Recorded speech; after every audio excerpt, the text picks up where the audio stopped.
I'd like to welcome everyone here. I'd like to call Russell Carlisle to come forward and lead us in the pledge. If we'd all stand and face the flag. I pledge allegiance to the flag of the United States of America and to the republic for which it stands, one nation, under God, indivisible, with liberty and justice for all. It's always good to see my old friend Russell Carlisle. We grew up together in the Greenway community, and he was elected before I was to the city council. He served as a building inspector in our. What department did you lead up for before you ran for council? Yeah, you had to wear a lot of hats back then. It was a much smaller city. Good to see you, Russell. I'd like to recognize Brenda Orleans and the folks from the Roswell Day of Hope who are going to give us a report on what they're doing. Brenda Orleans here.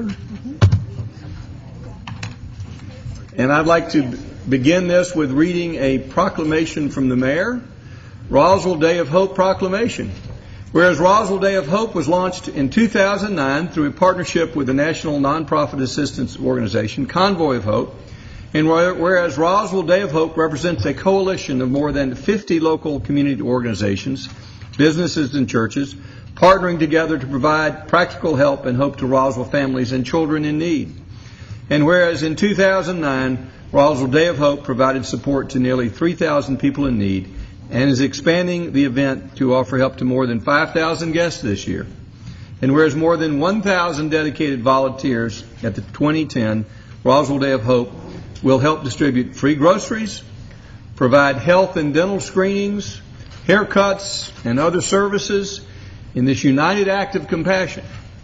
And whereas the city of Roswell is committed to supporting families in need and the community efforts and organizations that serve them, and whereas the City of Roswell is proud to be a sponsor of the Day of Hope, and City Hall will be the official sponsor site on Saturday, April 17th, 2010, from 10 a.m. to 2 p.m.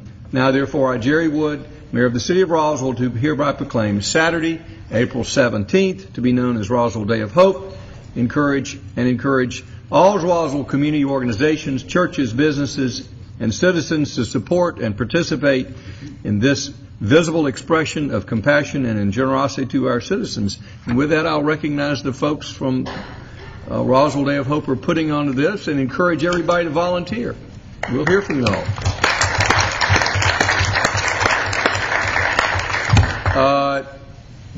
Brenda's asking for a photo op with the council. Never has to ask us twice. If the council will join the Day of Hope folks down, we'll get our photo taken.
Do I speak to them?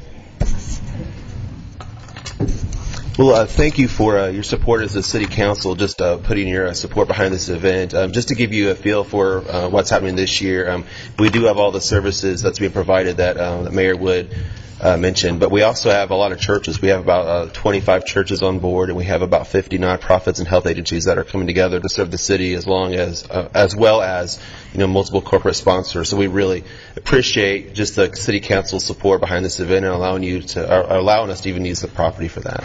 So thank you. Thank you. Let's have one more hand for the Roswell Day of Hope and the volunteers.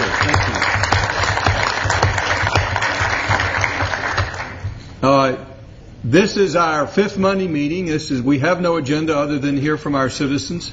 So, what I would like to do is, if we have a subject, I'd like to hear all the folks who are speaking on that subject to sort of speak at one time, because some people may be here just to hear about that subject, and you'll be able to leave early if you wish. So, if I call upon a person who speaks about a subject and you also want to talk on the same subject matter, please raise your hand and we'll try to recognize categories of discussions and then move on. So who would like to speak first? Yes, sir. Come forward, please. And as you come to the microphone, I'd like to give your name and address. John Albers, 530 Junction Point here in Roswell. Mr. Mayor, council folks, city administrators, and fellow citizens. For too many years, our city of Roswell and fellow citizens had suffered under bad government with Fulton County, and many efforts have been made to help split us off to a separate county. So tonight I'm very proud to show to you and get your feedback on a preamble and contract for Milton County to make sure we stay focused to becoming our own county. And with your permission, I'd like to read the contract aloud. Yes, sir, you have my permission. Thank you. We, the citizens and communities of North Fulton, have long suffered at the hands of unhearing, uncaring officials of Fulton County. Having exhausted every avenue to right the wrongs, without redress, we now claim for ourselves and posterity our right to self-determination and self-government. To this end, I, John Albers, and we, the undersigned, pledge found within this contract of Milton County. I will support the recreation of Milton County, Georgia as a top priority with my time, talents, and services. I will support House Resolution 21 and all additional legislation required to better serve North Fulton families within the new Milton County. And the acts that follow, the Fiscal Responsibility Act. Fulton County currently mismanages its finances with revenue siphoned from North Fulton County. The Fiscal Responsibility Act will end irresponsible and wasteful spending by Fulton County and retain tax dollars in North Fulton for the benefit of our communities. The Systematic Separation of Services Act. I will work to begin separating services immediately to provide better solutions to North Fulton residents. This process, establishing and exercising guidelines for making decisions locally, establishing local control where our tax dollars go and how they will be spent, will create the necessary institutions leading to easier transition once Milton County becomes a reality. The Less Government Act. The new Milton County will have streamlined services. Milton County will not create more government. It will create less and more efficient government. The Better Schools Act. Education is of a critical importance, beginning with the separate North Fulton school system now. We can protect our teachers, school funding, quality of education, while protecting and supporting all of our children. For the first time, we can establish and maintain local control over this critical role. This immediate step can better enable a transition to a future Milton County school system.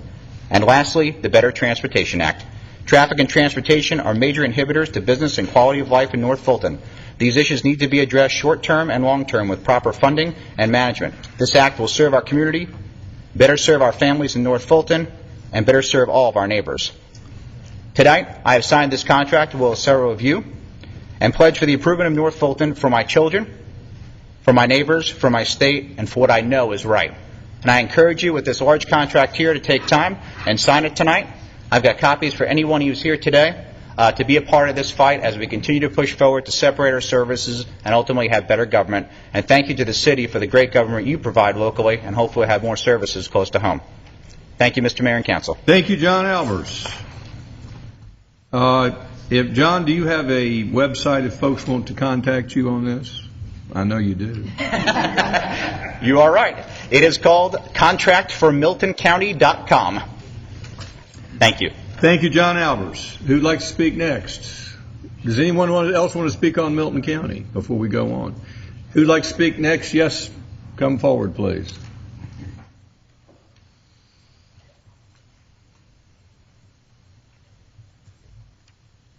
I'm Mike Nyden. I live at 580 Indigo Drive in Roswell, part of Lake Charles Plantation. Mr. Mayor, city council, administrators. I'm here as part of a citizens group, Neighborhoods Against Cell Towers in Roswell. I want to first say thank you and express that I'm here to support the city and our group as we combat what we think is kind of an off-the-wall attempt by T-Mobile to place cell towers in neighborhoods. I also want to express a particular thanks to Brad Townsend and Jackie Diebel, who for the last month have been unbelievably responsive, professional, and exemplary. I don't know who's in charge of them, but they are terrific, so thank you very much. You know, there's an old saying, you don't just fight the fights you can win. Sometimes you have to fight the fights that need fighting. Well, we've kind of taken that on because we understand the implications of T-Mobile getting a tower, the first one anywhere in Roswell. We hope you understand that point of view, too. I'm really here tonight with 4 requests. The first is, some of you may know that a week and a half ago we presented written questions to T-Mobile. And we did that really because we didn't think there was anybody at the proper pay grade to answer some of the tough questions that we posed. Now, as a citizens group, we can't compel T-Mobile to answer, but we think that if you'll take a look at the question set that was provided to you, if you think the questions are valid, we'd like you to get answers, please. That's really the thrust of the first request. The second was a little more interesting. I'm here tonight to ask that you consider creation of a technology evaluation committee. In doing a whole lot of research and getting some really talented and qualified people to defend our position, we've come across things that just make me believe that Roswell can benefit by a technology evaluation committee. Things like low impact, high technology to keep Roswell green, the best place to live in Georgia. It'll help citizens, it'll help business, and I think it'll help the city. And frankly, I mean, things like putting Wi-Fi on Canton Street may, or elsewhere, other communities within Roswell, may present a financial opportunity or a revenue opportunity for the city. So I respectfully submit that you at least give that consideration. My third request is that you consider, and this is also based on the research and information that we've garnered, that you consider creating an ordinance that requires when technology is available to update existing technology, and I'm really talking about miniaturization and so forth, that you somehow insist that companies, where possible, implement it. And that really came as an outgrowth of an announcement by AT&T Wireless that beginning next month, so I'm talking about potentially a couple of days from now, they're going to have available what they call microcells, which a customer can buy, put in his own home, and actually have 10 or 12 wireless conversations without the requirement that a imposing tower be located anywhere near it. And as part of that, I'd like to see that if a tower is removed, or if the technology is updated, that the towers be removed and that the ground be returned to the as-before state. Now, I realize we have some situations where that just can't happen, potentially our situation, but I think it's a good idea for Roswell, and I think it makes a whole lot of sense. The last thing is more or less a request. If there's anything that I or the group with which I'm involved can do to support City Council, please just let me know. We're trying real hard to build what we think is a complete presentation for you. And, you know, you all may not know this, but in 2 weeks you'll have a vote on this. We know that. Okay, I was just making sure. We think we've got some pretty bright people who are going to speak on topic. We're trying to put this together so that it's pointed, succinct, non-repetitive, and it builds a compelling case for our side. And we're hoping also to help you set the new direction for Roswell. If there are any questions from you, I'd be happy to answer them. Mr. Knighton, thank you for bringing those ideas to our attention. The council is and staff is working hard on looking at what our options are, and we appreciate your bringing the ideas to us, and we'll take those under serious consideration. Mr. Mayor, thank you. Thank you, council. Thank you. Yes, come forward, please.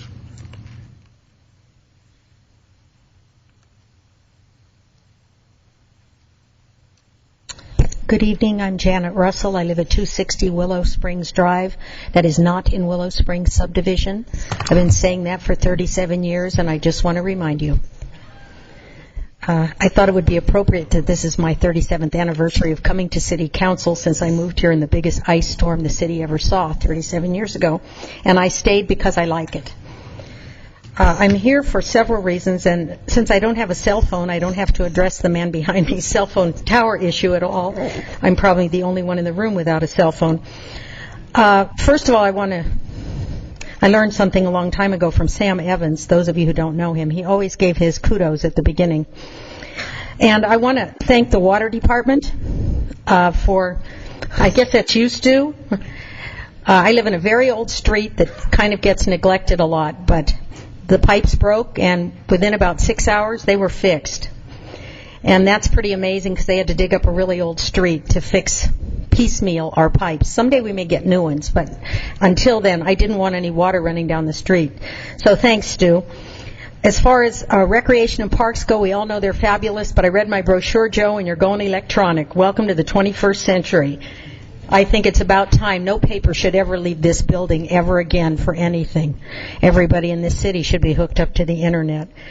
The brook, when I came here, the Parks and Recreation brochure was 1 page. And we used to stand in line at 6 o'clock in the morning to get our kids into swimming lessons. Now it looks like a small telephone book. And I think that's a great credit to our city.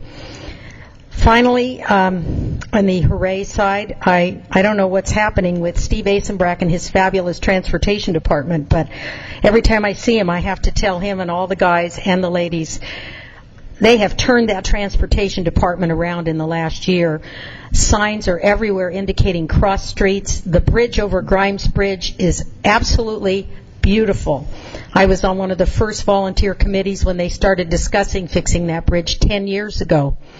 I sat in on a lot of hours of it, and the bridge, even people that don't live here who see that bridge, Steve, say, wow, what a great bridge. And I never thought I'd be getting that excited about a bridge. So it's very nice, and it's really solved a huge problem of safety over that area. But of course, I couldn't come here without voicing my opinion about one thing. After all, that's why I live here. A few weeks ago, I guess the council took a vote about an issue that was brought up by a council person regarding prayer before meetings. I'm so glad that you listened to your constituents and voted against having such an idea. I took a survey briefly by getting a list of all of the houses of worship in this city. And there are 65 Christian churches, 1 Sikh association, 3 synagogues, and not listed, but we do have a mosque now in Roswell. That brings it to a total of 70 official houses of worship. And I think if someone needs to pray before the city council meeting, they need to stop at one of those. They speak everything from Korean to Egyptian to Armenian, Coptic, Romanian, you name it. It's here for you if you need to pray. Or you might do it in the privacy of your own home. To the council person who brought that up, I'm really sorry I never saw you except at one meeting in 37 years. I didn't come to all of them. But you really kind of offended me and all of the other citizens and council people who came before you by indicating that we needed to return to civility. We have been civil, and we have accomplished a lot in 37 years, and prayer was never needed to maintain civility in this council chamber, because as I understand it, council meetings are run by Robert's Rules of Order. If somebody is unfamiliar with Robert's Rules of Order, they should get a copy from the library. It is free, and they can read it and learn about it. With all due respect to that council person, I would have expected the same respect to me as a citizen and activist in this community. So I look forward to the next few years here in Roswell. You know, I used to say I was only leaving in a box. I've changed that. It's now an urn.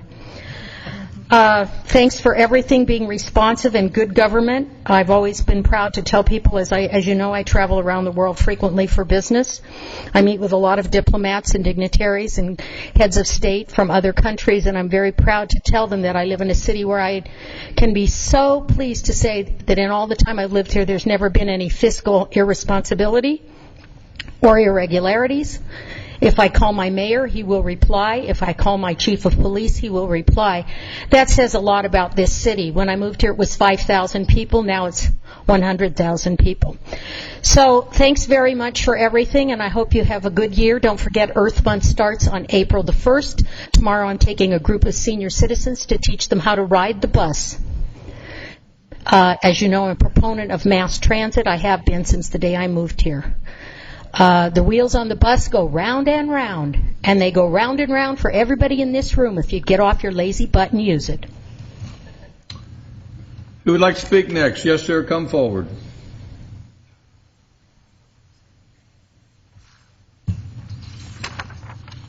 I need my notes. That's a tough act to follow.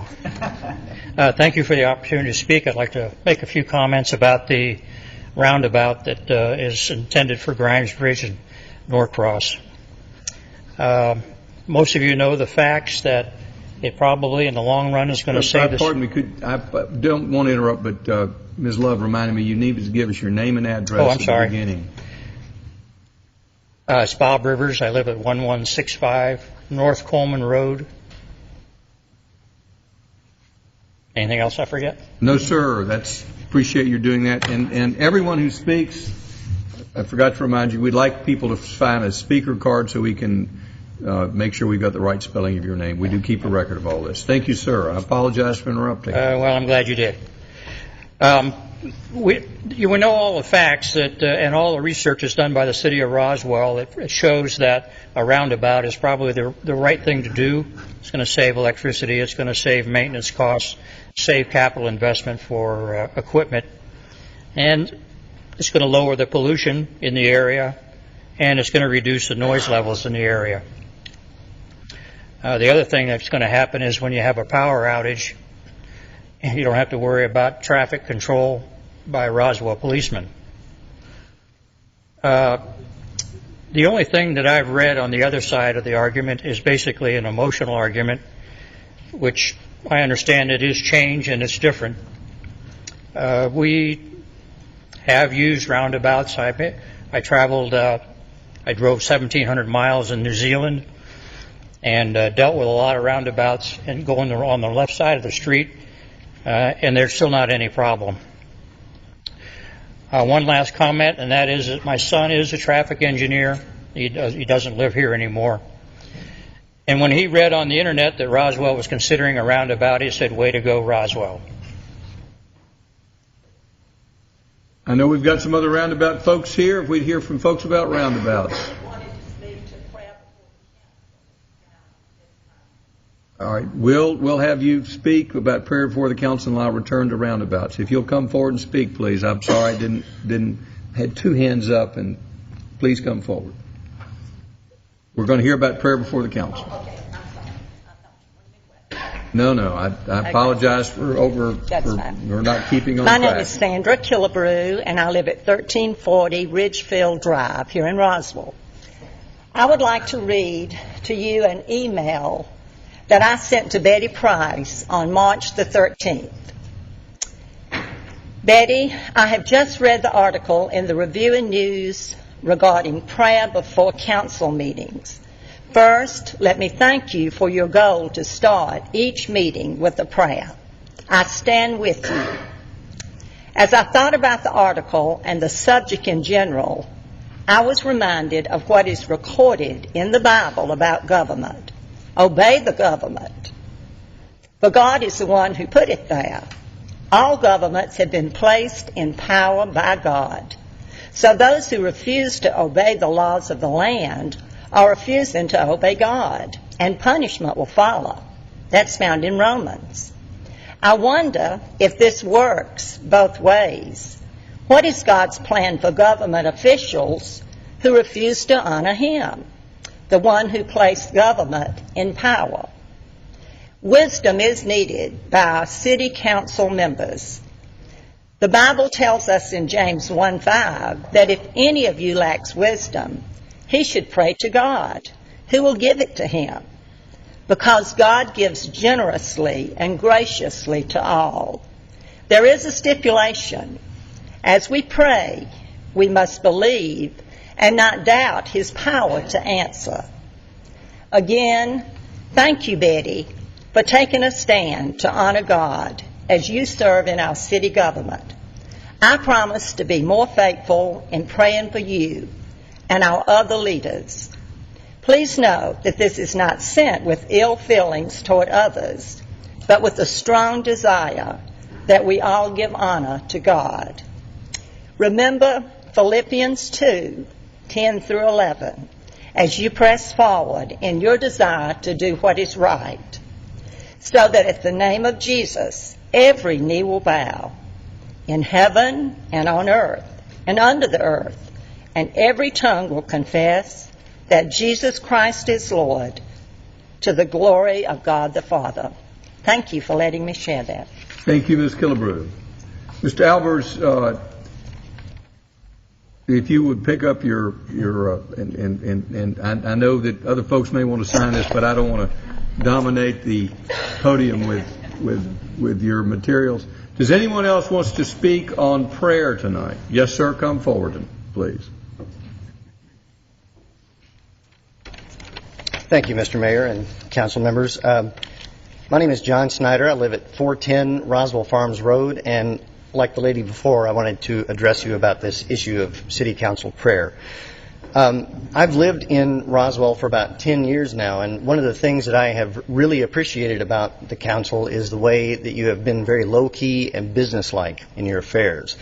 I'm very happy to see that you've avoided the shenanigans of our neighbors in Cobb County who want to deny evolution, or even our governor who thinks that he can pray openly on the street corner like the man in Matthew 6:5.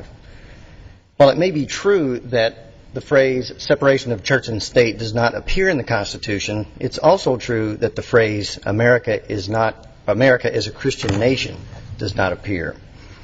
And the courts have consistently upheld the former and rejected the latter. This nation's founders were abundantly aware of the possibilities of sectarian division, so they created a thoroughly secular constitution. I would like to remind you that Jesus himself was a proponent of the separation of church and state when he said, "Render therefore unto Caesar the things that are Caesar's, and to God the things that are God's." Jesus also said, "But you, when you pray, enter into your closet, and when you have shut your door, pray to your Father which is in secret, and your Father which sees in secret will reward you openly." And I don't think he mentioned anything about prayer in front of the city council. I think the council got it right the first time when you decided to drop this issue. Prayer is an activity best kept at the individual level. Let's not risk turning citizen against citizen and embroiling the city in a costly lawsuit that it will surely lose. Thank you for your time. Thank you, sir. Does anyone wish to speak on the subject of prayer tonight? And we'll return to roundabouts. Does anyone wish to speak on the subject of roundabouts? Yes, sir. Come forward, please.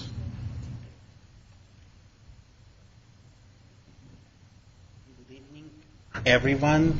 My name is Daniel Arshavsky. I live at 355 Meadowwood Drive in Roswell. It's good to see everyone tonight, and I wanted to express our concern about the proposed construction. For the last 17 years, I've been using this intersection daily many times, and I have never experienced any problems with the intersection. We worry that the funds, the timing of the construction, the hassle would be too difficult for most of the neighbors, and the idea about the construction came as a complete surprise at Thanksgiving, and as you know, we have not been informed, and the open house, which took place February 4th, had a big crowd, and people had different ideas and opinions about the improvements. I have not seen the of course, final results of the cards. And I would like to let you know that most of the neighbors that live close to us are opposed to the idea. I understand some people like the roundabouts, and we had one very close to our house in Russia, and everyone was trying to avoid it. We have friends in California that had the one constructed a few years ago, and they don't like it. I know there is one in Florida. The transportation department is referring to the roundabout which was recently constructed in Cobb County, and the setting there is completely different from what we have here. It's a farmland with the lake, and the amount of traffic is also very different. In this economy, we don't understand why we should improve the intersection, which is fine most of the time, and not, for instance, add the turn lanes. I understand that one of them was added 3 or 4 years ago, going from Grimes Bridge to Norcross Road, and if the city is going to construct the roundabout, they would have to get rid of the turn lane, so the money would be completely wasted. So we don't understand why not to add another turn lane and correct the problem. We worry about the environment, about the citizens that live off Melody Lane. They're saying they would be completely blocked by the constant movement of cars. There are many pedestrians that walk up and down on Norcross Road, and it was proven that people, especially blind people, can't use roundabouts to cross the streets. Roswell is a wonderful place to live, a very bicycle-friendly city. I have been talking to many bicyclists, and they have said that roundabouts can be quite dangerous for them. So we would like the City Council to reevaluate the idea and find a better, maybe less costly way to improve the intersection, if possible. A few weeks ago, when I took my son to school, it took me 45 minutes to get from Mountain Park back to Grimes Bridge Road. The traffic was absolutely horrendous, but the intersection of Warsaw and Grimes Bridge was perfectly fine. I have never experienced any problems with it one more time, and I'm asking the City Council to reevaluate and find a better way to improve the intersection if needed. We are really fine with the way it is now. Thank you for your time. Thank you, sir. Does anyone else wish to speak about roundabouts tonight? Yes, ma'am. Come forward, please. Thank you very much. I'm Ann Watson, and I live at 990 Melody Lane in Roswell. And I want to thank very much a couple of the council members who have extended the courtesy of the opportunity for me to learn more about roundabouts. Nancy Diamond, certainly, and I tagged along with Councilwoman Betty Price and Steve and Chris one day to go see the roundabout in Cobb County. Appreciate the opportunity to learn more about them. I was vehemently opposed to the one at the top of our intersection at Warsaw, Grimes Bridge, and Melody Lane. I still am. I learned a lot about roundabouts. I still firmly believe it's an inappropriate location for one at the top of our street. But I've spoken about that. You all have over 150 comments, petitions of people concerned about safety, economy, aesthetics, traffic. So I'm not going to repeat all that. I think it's very ironic that this morning's Atlanta Journal-Constitution has a really neat story about Stone Mountain cityscapes and how they're putting down pavers, making it more pedestrian, more bicycle-friendly.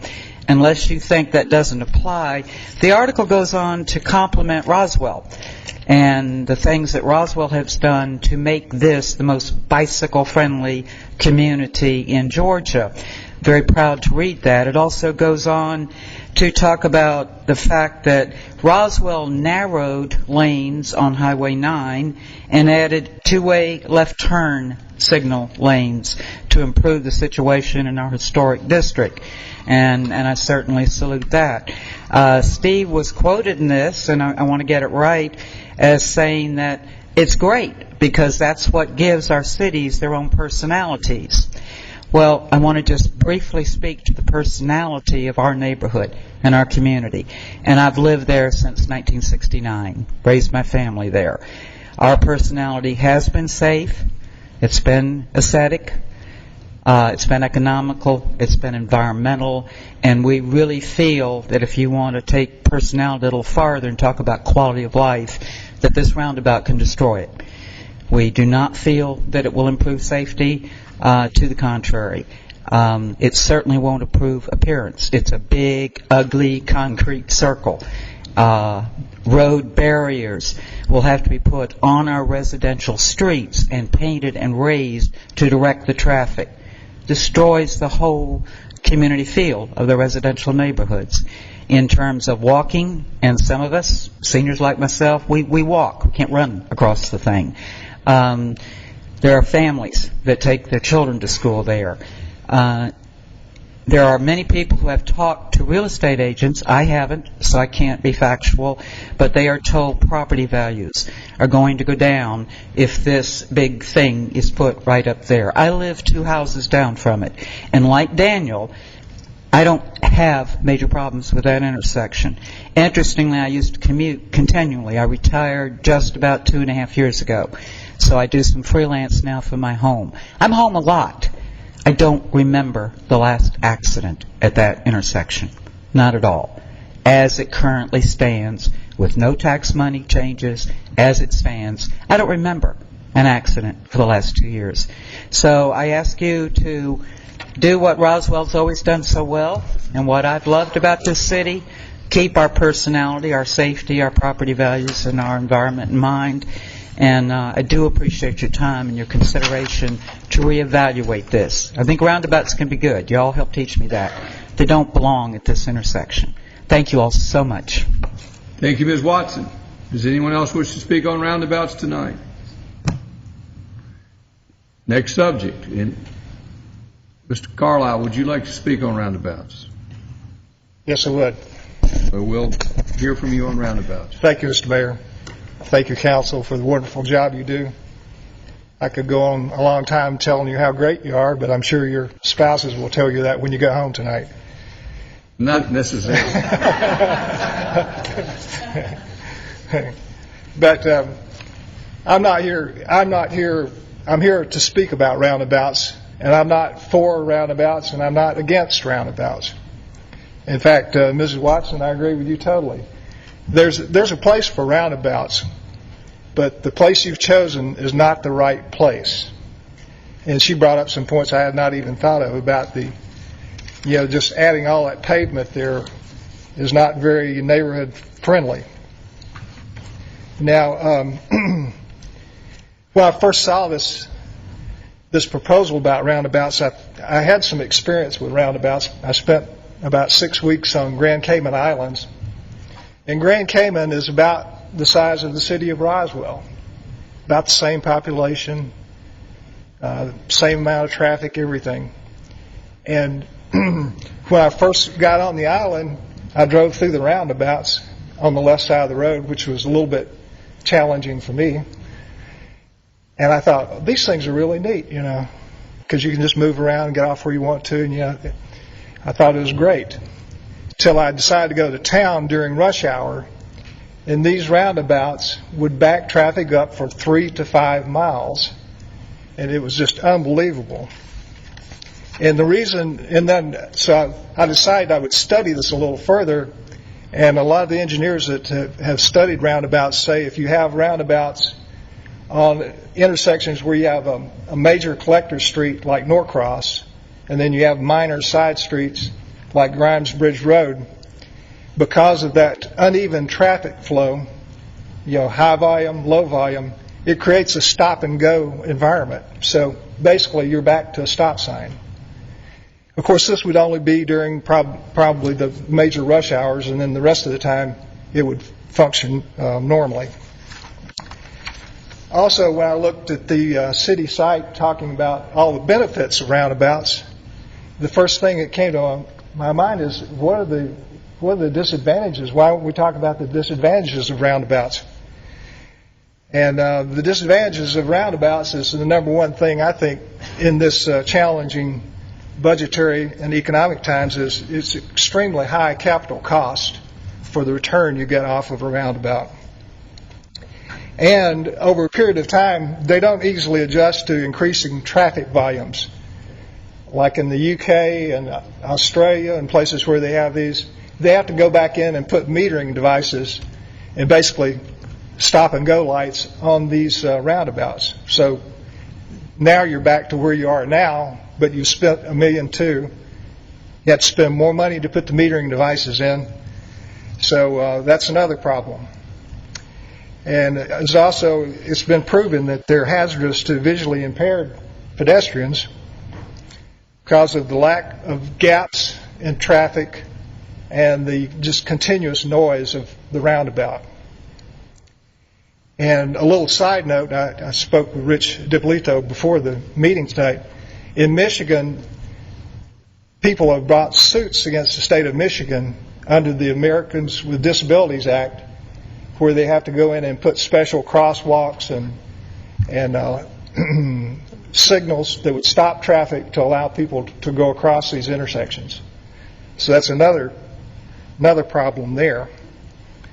Also, I think this was mentioned at one of the previous council meetings, that the people that live on the side streets near this intersection now, they have these nice little gaps that are created by the traffic signals. Well, when you put this roundabout in, the gaps are gone. So people are sitting on the side streets. So I can envision them trying to get into traffic and creating accidents just because they don't have any gaps where they can get into the traffic lane. And one of the big things too is that how many people around here drive through roundabouts every day? One person.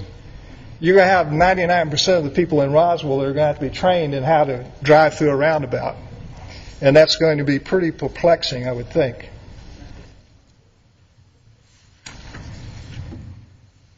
But I think the big thing is, it's not needed, it's a bad thing, it costs too much, and looking at the traffic data, there's probably more traffic accidents in the local Kroger parking lot than there is at this intersection. So saying that you need this because of safety is kind of a shallow argument. So I'll be happy to answer any question that anybody would have. Does the council have any questions? Thank you, Mr. Carlisle. Thank you. Anyone else wish to speak on roundabouts? Next subject. Is it who wishes to speak next? Yes, sir. Come forward.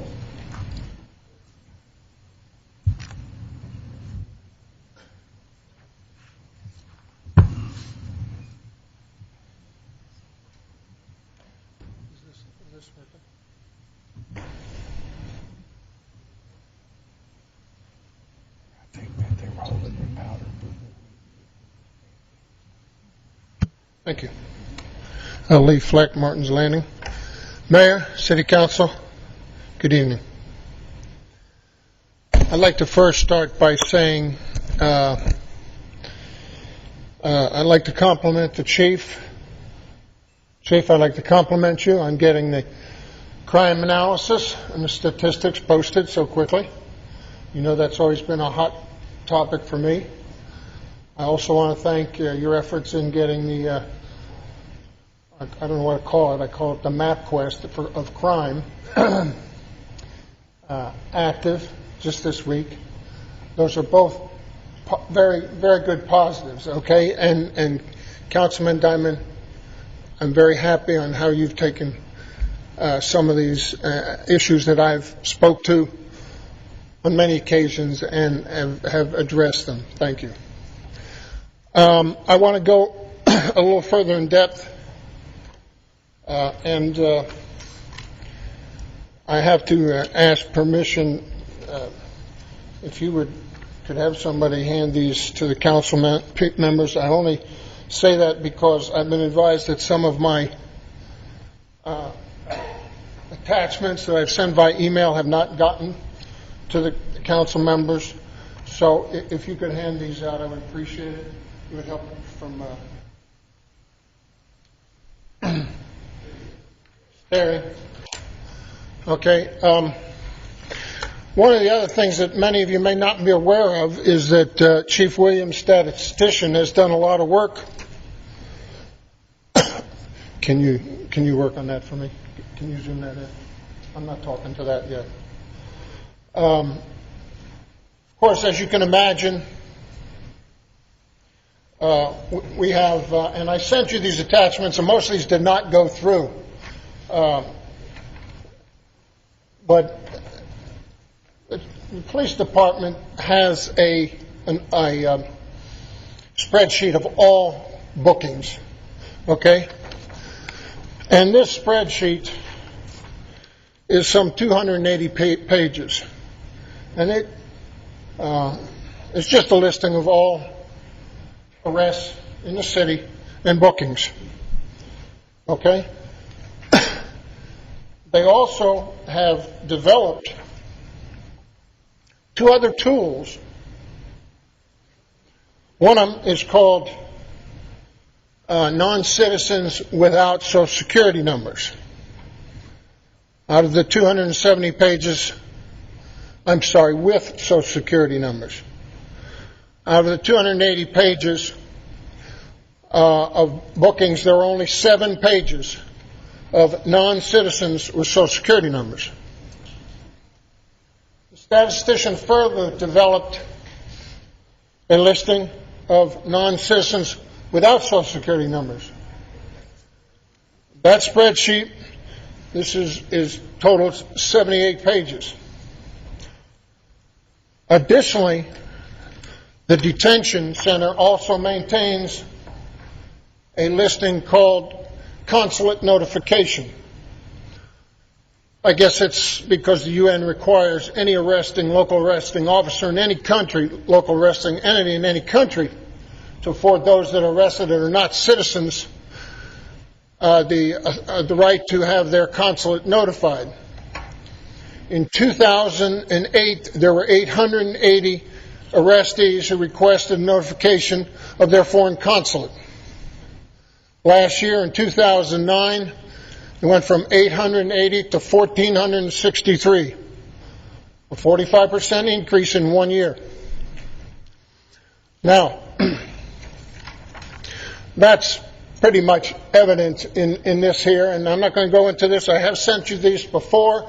This is actually the 15-year analysis. I don't do this. Your own police department does. And what they do is they do this based on ethnicity, which some might feel offensive. I don't. But what concerns me is this spike right here, which should be self-evident, what's happened in the last year.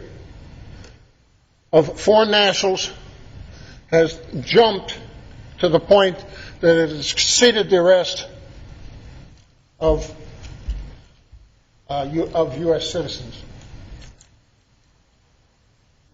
Now, the real reason I'm here tonight is to discuss ICE's new program,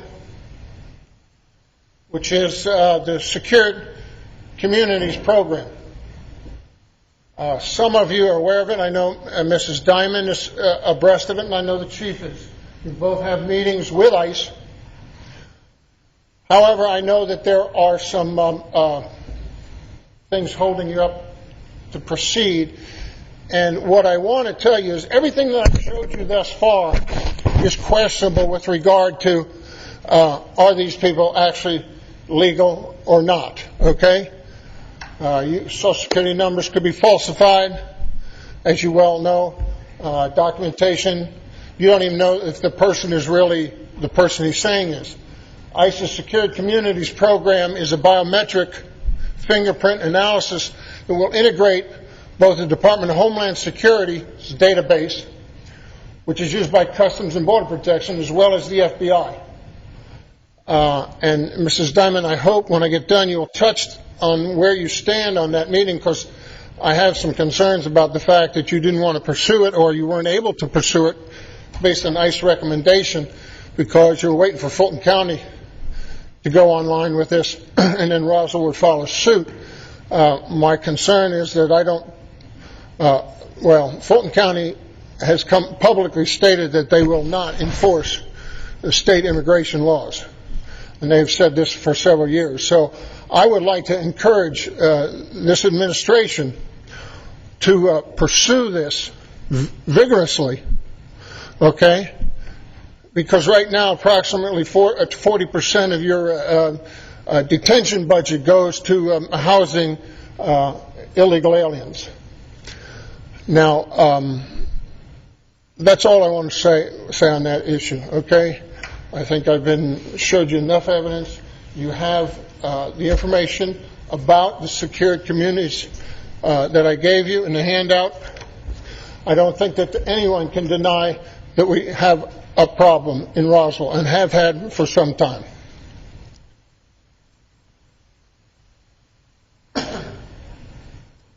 I hope all of you have received my wife's email. Have you all received my wife's email? Yes, you have. I think it was very self-evident, the point she was trying to make there, that it took 7 months to get information relative to a Roswell High School student who had been killed in Afghanistan. As far as what this city was going to do to memorialize that individual. It is beyond my wildest imagination that nobody could answer my wife for a period of 7 months. We have been able to contact the mother of Aaron Kennefic, and we hope to, when the family gets the opportunity to come to Roswell, that we do justice to that. Now, my last subject tonight that I want to touch on, and the reason I want to touch on is because, Mayor Wood, this goes back to last September when you made a statement that our water department was self-sufficient. On January 20th of this year, you held a water supply presentation, or the water department did, for the city council members.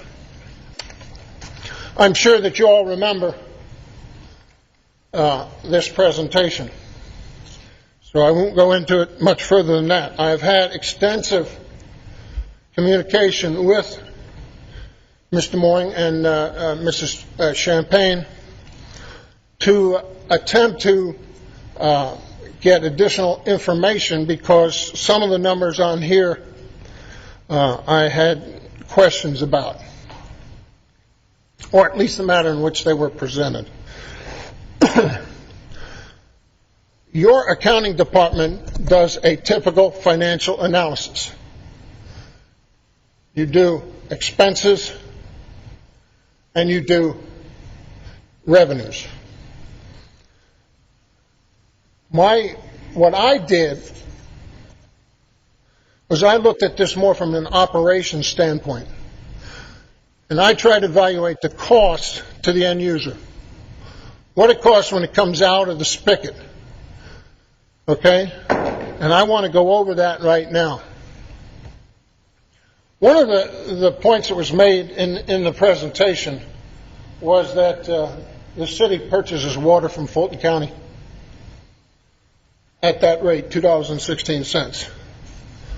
That is definitely confirmed by your own financial budget at this line item, which I have been told this is the accurate figure of our purchases, $756,000. Now, it doesn't take a rocket scientist to divide one number by the other and come up with a pretty good estimate of what the volume this city has purchased from Fulton County. I could not get that definitively, but at any rate, it's somewhere around 350 million gallons annually. This city currently has about a 12% loss within the system, which would bring the amount of water that gets to the end user that we purchase from Fulton County to be about 308 million gallons annually. I hope I'm not boring you, Mayor. You'll see the point once I get to the end of this. Okay? Now,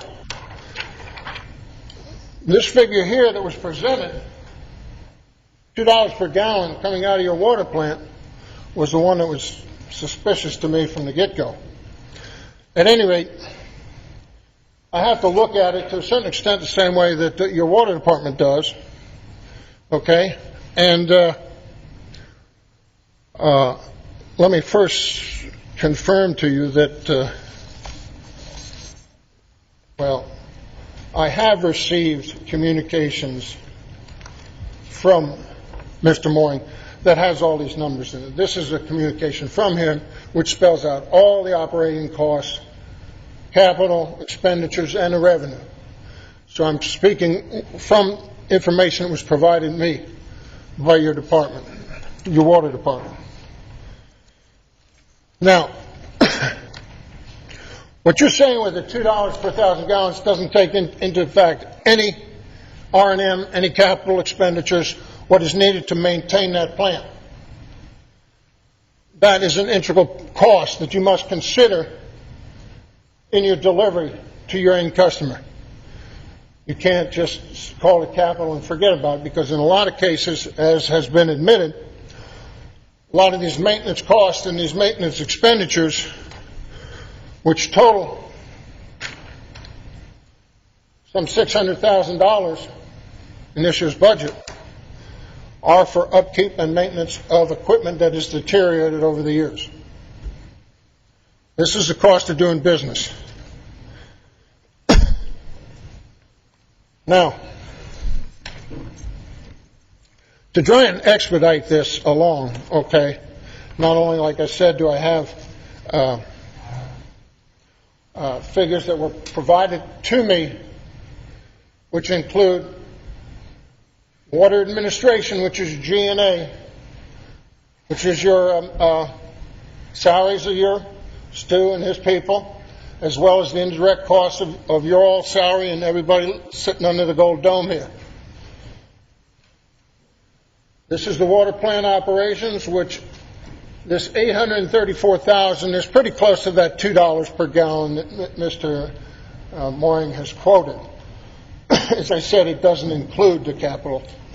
So the combination of both is much higher.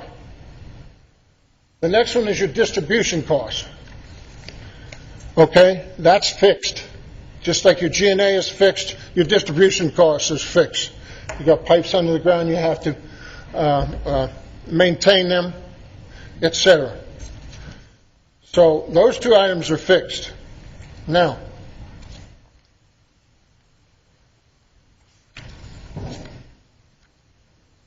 you will also notice that in your presentation, you were told that the city purchases anywhere from 40 to 50% of its water from Fulton County.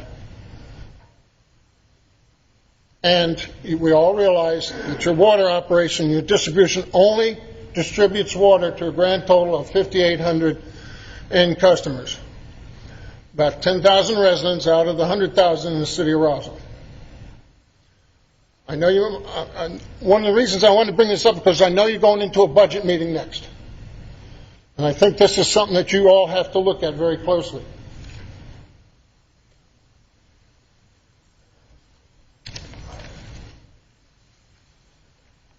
Now, what I've done it two ways, okay?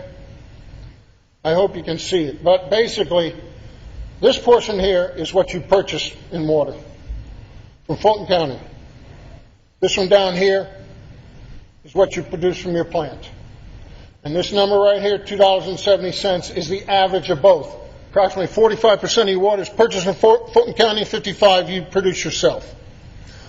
If you average that out over the total gallons that you deliver to your customers, you're talking about $2.70 per 1,000 gallons. This is your G&A contribution. This is your distribution contribution. And I want to point out that distribution, what I've done is I've taken out from your budget figures, I've taken out the water that you buy, the $756,000, and that's right over here. Okay? So these are fixed costs and these are your water costs. Bottom line, the way I figure it, is it's costing about $5.83 per 1,000 gallons to deliver water to your end customer. It's taking into account your losses and everything. Now,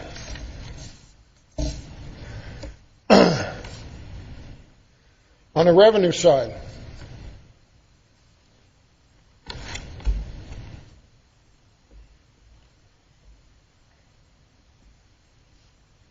now, I know Mr. Mooring considers that what I'm saying, when I'm talking about water delivered, I'm only talking about water charges, okay, which are $2.8 million. This comes right off your own budget, right there, $2.8 million. I am not talking about, and I will not include sewer rates, okay, because sewer rates, that money just passes through your hands and goes on to Fulton County. Okay? I'm not talking about, and which is almost $250,000 in and of itself. You do not reap any reward from those revenues you collect from your sewer, or a very small percentage. I'm not sure what it is.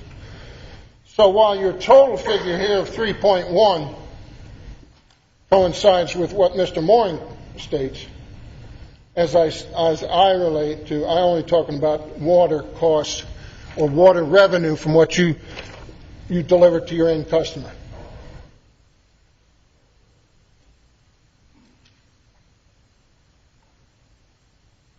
Your expenses and your revenues. Okay, now, I took your financial figures, exclusively your numbers, and those are the city's numbers right there. 637, 458. Okay?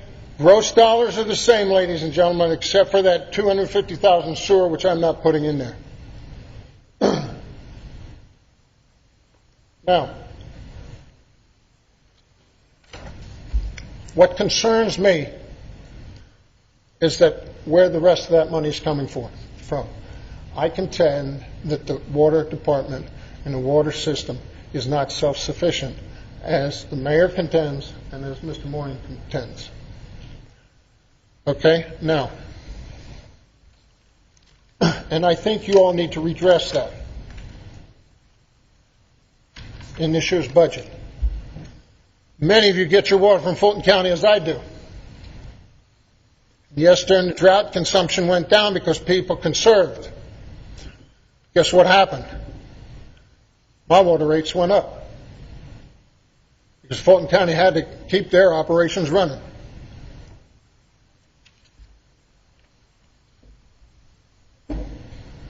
This is a map of who you supply water to, and smack dab in the middle of that are the businesses on Canton Street.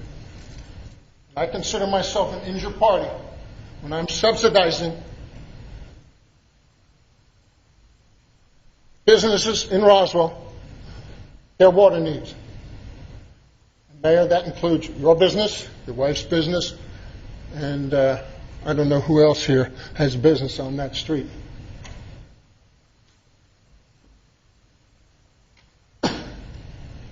If you have any questions, I've taken the liberty to break this out. Okay? This is your analysis based on your financial. This is my analysis in which I separated the water and kept it separate and made the analysis based on price per 1,000 gallons. And the bottom line is right there.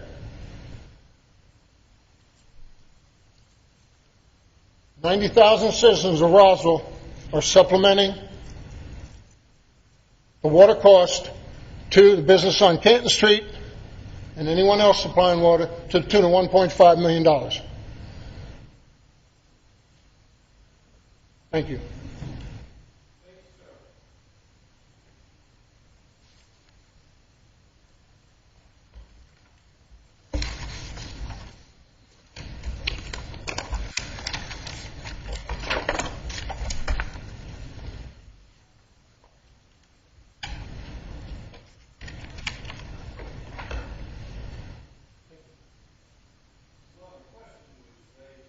The Secured Communities Program, would you let the folks know where Roswell stands on the applying for that program?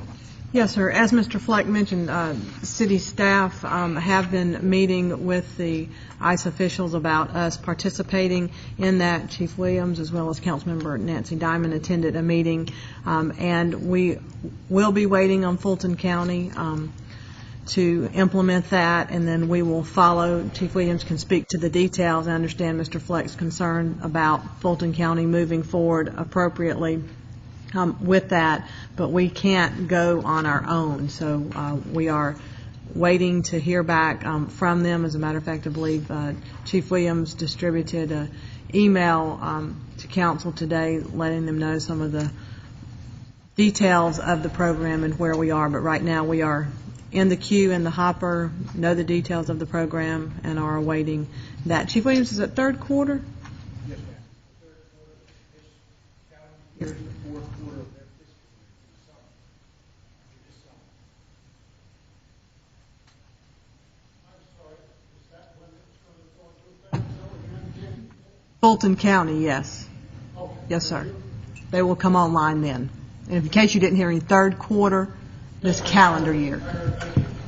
So, Ms. Love, it's my understanding that this is a federal program, and Roswell cannot qualify individually as a city, but we have to go through the county to qualify for this program. Correct. Mrs. Wynn wanted to respond.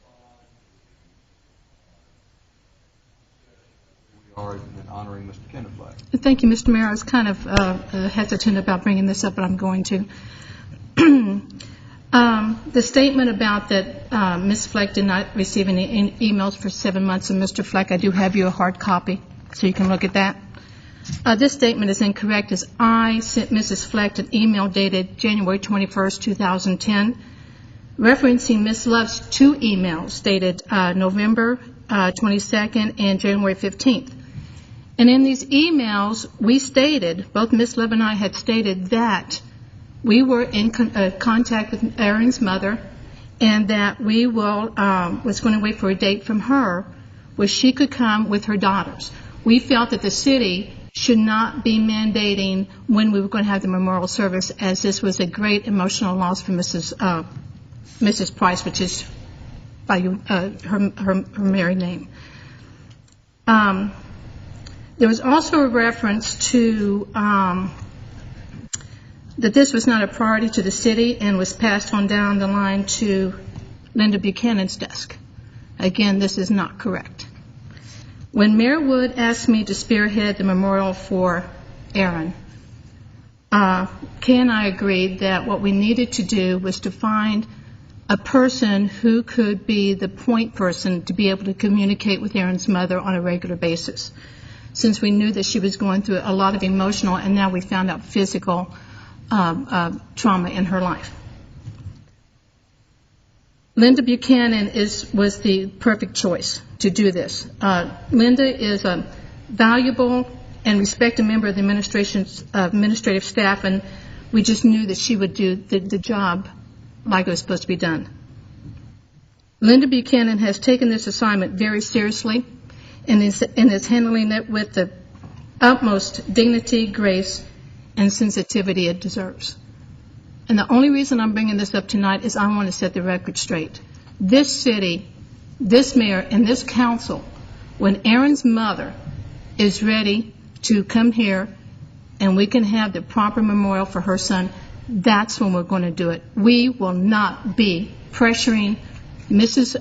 Price to make that decision. She will let us know. Thank you. That the city, the floor is no longer yours, sir. You've had your opportunity to speak. You may have your seat. I have the right Sir, you may have to a seat. respond to her emails. You may If have they're you have an opportunity to respond to her outside of this meeting. You've had your opportunity to speak. I will certainly respond to her and the rest of this council that Kay Love in December said that there would be something finalized in December, and nothing more was heard until there were at least 2 more exchanges of emails. Thank you. You may have a seat, sir. This is not a debate. You had an opportunity to speak, and the city now has an opportunity to respond. If you come to the microphone again, you will be out of order, and I'll ask the our officer to escort you out if you come to the microphone again. A statement was made that the city is subsidizing the water fund from our general fund to the extent of about $1.5 million, or at least from the general taxpayer. Ms. Kay, is that accurate? No, sir. The water system that Roswell runs is an enterprise fund and is supported solely by the fees generated from those who consume the water that we either produce or we purchase from Fulton County. There are no general fund dollars that are appropriated or subsidized to the water fund to include maintenance, operating, or capital. So none of the taxes that Mr. Fleck pays are going into this water fund? No, sir. Thank you. Who would like to speak next? Yes, sir. Come forward, please.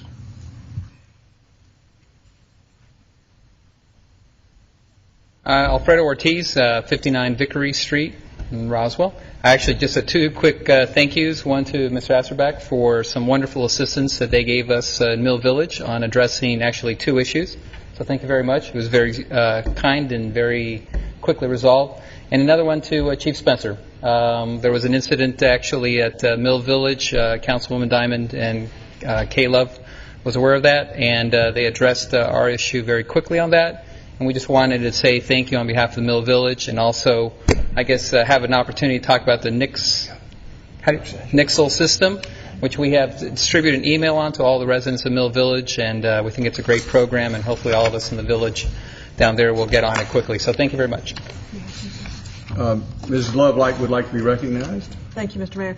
Mr. Ortiz, thank you for helping us get the word out about Nixle. That was a prime example of how we can utilize that for such emergencies in a specific geographic area. I'm speaking to the other folks here who may not know what Nixle is, but it is a notification system that the City of Roswell has deployed, certainly for public safety type issues. Eventually it may be used for community events, road closures, detours, boil water alerts, or other type of public safety. You can go on the city's website and sign up for it. It is electronic in nature by email or a text message. It will not contact you via a landline like some of the other type of reverse 911 programs that are out there, but it is effective and something that we are using. It's not the only way, but certainly it is another avenue for us to communicate with our citizens about matters of urgency. Thank you. Does anyone else wish to be heard tonight? If not, this meeting is adjourned. We have a budget work session in room 220. If those folks who cannot get enough